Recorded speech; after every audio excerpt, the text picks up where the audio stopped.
Here I have SONY Xperia 1 Mark III, and today I'm going to show you how to transfer files from the internal storage to the SD card on this device.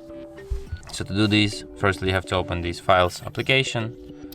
Then here you can see you can share, transfer downloads, images, videos, audio, documents and other apps. Let's transfer some image, for example this screenshot. Then you have to tap here and you have to select if you want to copy or move it. Let's copy it and then tap continue.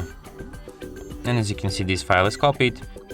And to prove you that, let's go to the SD card, and here we can find this screenshot here at the download.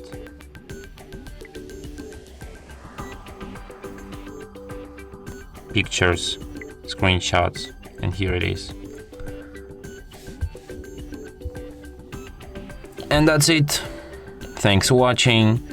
If you find this tutorial useful, don't forget to hit that like button and subscribe to our channel.